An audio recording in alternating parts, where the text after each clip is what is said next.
LibreOffice ড্রতে বস্তু নিয়ে মৌলিক কাজ করা সম্পর্কিত এই কথ্য টিউটোরিয়ালে আপনাদের স্বাগত। এই টিউটোরিয়ালে আপনি শিখবেন বস্তু কাট, কপি, পেস্ট করা, হাতলগুলি ব্যবহার করে বস্তুর আকার পরিবর্তন করা, বস্তু সুসজ্জিত করা, বস্তু দলবদ্ধ এবং দলমুক্ত করা, একটি দলে প্রত্যেক বস্তু সম্পাদন করা, একটি দলের মধ্যে বস্তু সরানো। এখানে আমরা উবুন্টু লিনাক্স সংস্করণ 10.04 এবং লিব্রিঅফিস সংকলন সংস্করণ 3.3.4 ব্যবহার করছি। ডেস্কটপে সংরক্ষিত ওয়াটারসাইকেল ফাইলটি খোলা যাক। এখন এই ছবিতে আরো তিনটি মেঘ কপি এবং পেস্ট করুন। প্রথম মেঘ নির্বাচন করুন, তারপর কনটেক্সট মেনু দেখতে ডান ক্লিক করুন এবং কপি ক্লিক করুন।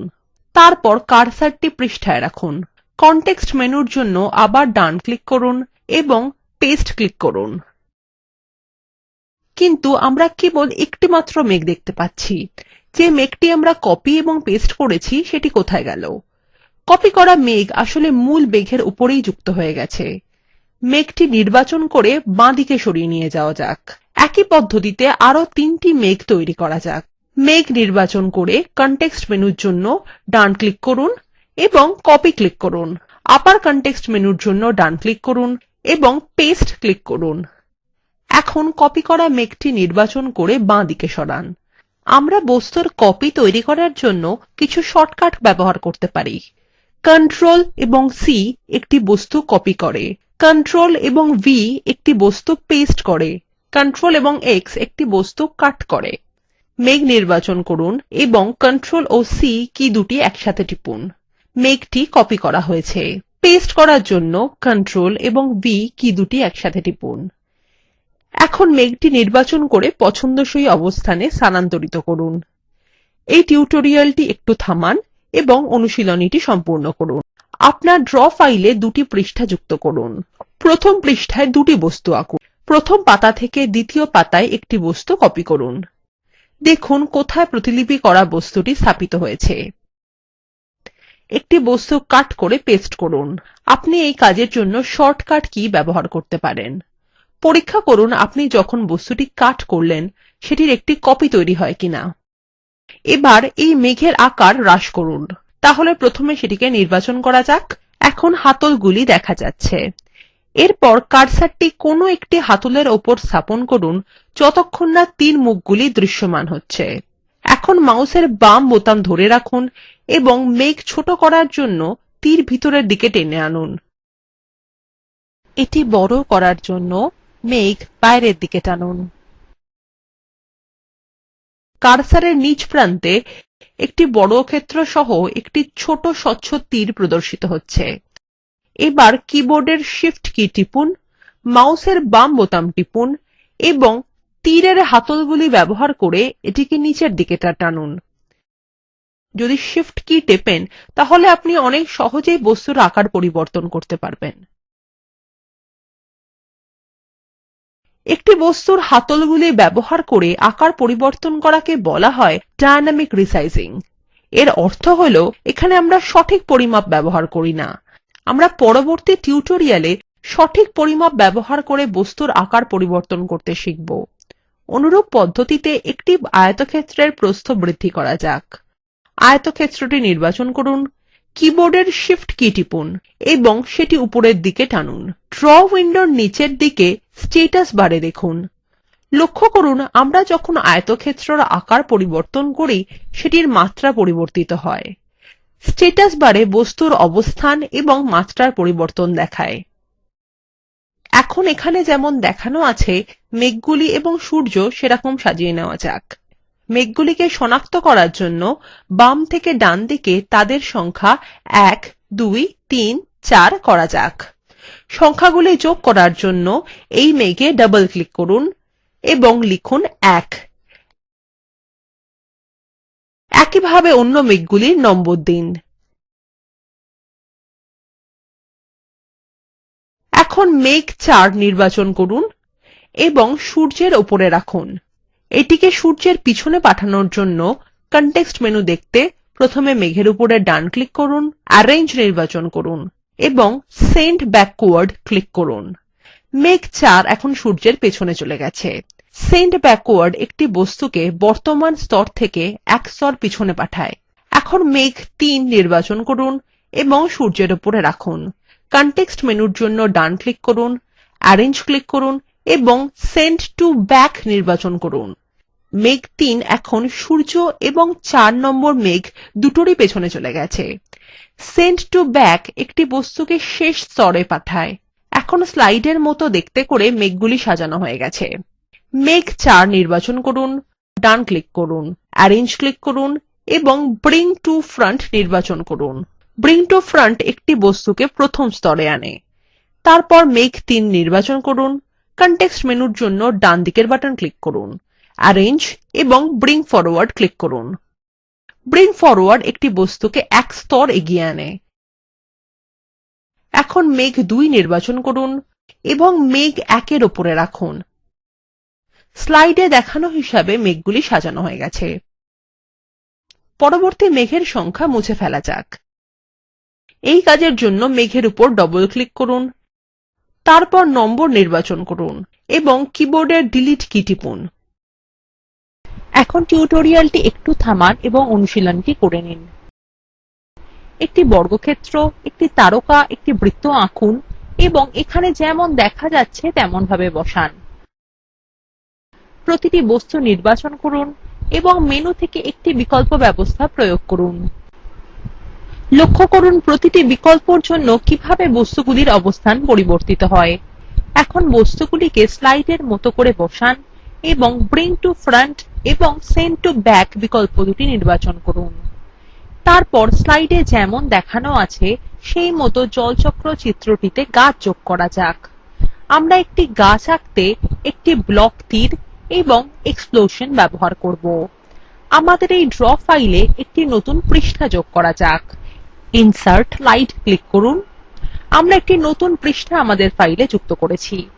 গাছের কাণ্ড আঁকার জন্য অঙ্কন টুলবার থেকে ব্লক তীরচিহ্নগুলি নির্বাচন করুন। ছোট কালো ত্রিভুজের উপর ক্লিক করে উপলব্ধ আকারগুলি দেখুন এবং নির্বাচন করুন স্প্লিট অ্যারো।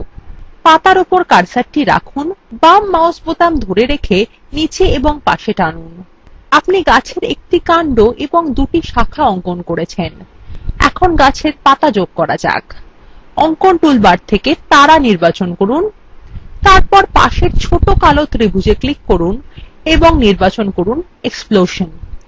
এখন ড্র পৃষ্ঠায় যান, কার্সারটি তীরের বাম শাখায় রাখুন, বাম মাউস বোতাম ধরে রাখুন এবং আকৃতিটি আঁকার জন্য বাম দিকে টানুন। গাছে পাতা যোগ হয়ে গেছে।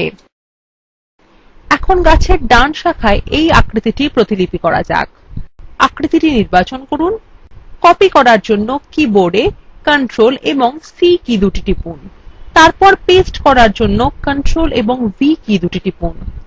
এখন এই আকৃতিটিকে গাছের ডান শাখায় সরিয়ে নিয়ে যান। আমরা একটি গাছ অঙ্কন করেছি। এবার গাছটি নির্বাচন করুন এবং নিচে টানুন। শুধু কাণ্ডটিই নিচে চলে আসছে, পাতাগুলি না। এখানে গাছের কাণ্ড এবং পাতাগুলিকে দুটি পৃথক বস্তু হিসাবে গণ্য করা হচ্ছে। চলুন গাছের কাণ্ডটি যেখানে ছিল সেখানে নিয়ে যাই। এবার দেখা যাক কিভাবে গাছের কাণ্ড এবং পাতাগুলিকে একটি দলে এককভাবে রাখা যায়। একটি দলে কোনো পরিবর্তন করলে দলের সব বস্তু একসাথে পরিবর্তিত হয়। প্রথমে পৃষ্ঠার উপর ক্লিক করুন যাতে কোনো বস্তু নির্বাচিত না থাকে। তারপর অঙ্কন টুলবার থেকে সিলেক্ট ক্লিক করুন। কার্সার পৃষ্ঠায় নিয়ে যান এবং পৃষ্ঠাতে ক্লিক করুন। এবার মাউসের বাম বোতাম টিপুন এবং টানুন যাতে সমস্ত বস্তু নির্বাচিত হয়ে যায়। আপনি একটি বিন্দুযুক্ত আয়তক্ষেত্র দেখতে পাচ্ছেন। নিশ্চিত করুন গাছের সব অংশই যেন এই আয়তক্ষেত্রের মধ্যে থাকে। অথবা আপনি এক বা একাধিক বস্তু নির্বাচিত করতে Shift কী টিপে তারপর প্রতিটি বস্তুর উপর ক্লিক করতে পারেন। কনটেক্সট মেনুর জন্য ডান ক্লিক করুন এবং গ্রুপ নির্বাচন করুন। এখন গাছের মধ্যে কোনো বস্তুর উপর ক্লিক করুন। হ্যান্ডেলগুলি প্রদর্শিত হচ্ছে যেন তারা একটি বস্তুরই অংশ। এই বস্তুগুলিকে এখন একক বস্তু হিসাবে গণ্য করা হয়। এগুলিকে দলমুক্ত করে পৃথক বস্তু করতে গাছটি নির্বাচিত করুন এবং ডান ক্লিক করে আনগ্রুপ নির্বাচন করুন। এখন বস্তুগুলি দলমুক্ত হয়ে গেছে। তাদের তিনটি পৃথক বস্তু হিসাবে গণ্য করা হচ্ছে। চলুন আবার তাদের দলবদ্ধ করা যাক। শিফট কি টিপে বস্তুগুলিকে পরপর নির্বাচন করুন। ডান ক্লিক করে নির্বাচন করুন গ্রুপ। এবার গাছটিকে প্রথম পৃষ্ঠায় কপি করে নিয়ে যাওয়া যাক। তাই কপি করতে Ctrl এবং C টিপুন, প্রথম পৃষ্ঠায় যান। পেস্ট করার জন্য Ctrl এবং V টিপুন। এখন যদি আমরা দলের মধ্যে একটি একক বস্তুকে পরিবর্তন করতে চাই, তাহলে আমরা কি করব? আমি এর জন্য একটি সহজ উপায় দেখাবো যাতে বস্তুগুলিকে বারবার দলমুক্ত এবং দলবদ্ধ করার প্রয়োজন না হয়। কনটেক্সট মেনুর জন্য ডান ক্লিক করুন, এন্টার গ্রুপ নির্বাচন করুন। লক্ষ্য করুন দলের বাইরের কোনো বস্তুই এখন আর কার্যক্ষম নেই, শুধু দলের মধ্যের বস্তুগুলিকে পরিবর্তন করা যেতে পারে। উদাহরণস্বরূপ আমরা গাছের ডান দিকের পাতা নির্বাচন করব এবং আকারে ছোট করব। পূর্বাবস্থায় ফিরে যাওয়ার জন্য Ctrl এবং Z টিপুন। এখন আমাদের গাছের আকার ছোট করতে হবে যাতে সেটি জলচক্র চিত্রে ধরে যায়। তাই দলের সম্পাদনা মোড থেকে প্রস্থান করতে হবে। দল থেকে প্রস্থান করতে কার্সারটি পৃষ্ঠায় রাখুন এবং ডান ক্লিক করে নির্বাচন করুন এক্সিট গ্রুপ। আমরা এখন দলের সম্পাদনা মোডের বাইরে আছি। গাছটি নির্বাচন করুন এবং কার্সারটি নিচের ডান দিকের হাতলের উপর রাখুন। কার্সারটি এখন একটি তীর চিহ্নে পরিবর্তিত হয়ে গেছে। তীরটিকে ভিতরে টেনে আনুন। আমরা এখন সম্পূর্ণ গাছের আকার ছোট করেছি। এই ছবিতে আরো 3টে গাছ যোগ করা যাক। গাছ নির্বাচন করুন, গাছটি কপি করুন এবং 3বার Ctrl এবং V টিপে সেটিকে 3বার পেস্ট করুন। এর দ্বারা গাছের 3টি প্রতিলিপি তৈরি করা হয়েছে। এখন পছন্দমতো অবস্থানে তাদের স্থানান্তরিত করা যাক। সব গাছের জন্য এই ধাপটি পুনরায় করুন। মনে রাখবেন প্রতিটি গাছ 3টি বস্তু নিয়ে তৈরি করা হয়। প্রতিটি গাছ নিজেই একটি দল। আমরা বস্তুগুলিরও দল তৈরি করেছি। এখন এই অঙ্কনে জলাধার যোগ করা যাক। জল বোঝানোর জন্য আমরা আয়তক্ষেত্রের পাশে ছোট কালো ত্রিভুজ যোগ করব, তারপর একটি বক্ররেখা যোগ করা হবে। একটি ত্রিভুজ আঁকার জন্য অঙ্কন টুলবার থেকে বেসিক শেপস নির্বাচন করুন। ছোট কালো ত্রিভুজে ক্লিক করুন এবং সমকোণী ত্রিভুজ নির্বাচন করুন। এটি আঁকুন এবং আয়তক্ষেত্রের পাশে স্থাপন করুন। এখন জলের গতি বোঝাতে রং দিয়ে পূর্ণ একটি বক্ররেখা আঁকুন। অঙ্কন টুলবার থেকে কার্ভ নির্বাচন করুন। এখন ফ্রিফর্ম লাইন ক্লিক করুন এবং ফিল ক্লিক করুন। তারপর ত্রিভুজের উপর কার্সারটি রাখুন এবং মাউসের বাম বাটন ধরে রেখে নিচে টেনে আনুন। এই বক্ররেখাটিকে একটু পরিবর্তন করা যাক যাতে ওটি প্রবাহমান জলের মতো দেখায়। ত্রিভুজ এবং বক্ররেখা একসঙ্গে জল সৃষ্টি করেছে, তাই তাদের একটি বস্তু হিসাবে দলবদ্ধ করুন। অঙ্কন টুলবার থেকে সিলেক্ট ক্লিক করুন।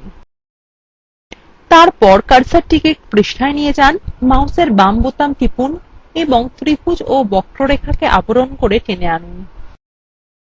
ডান ক্লিক করুন এবং গ্রুপ নির্বাচন করুন।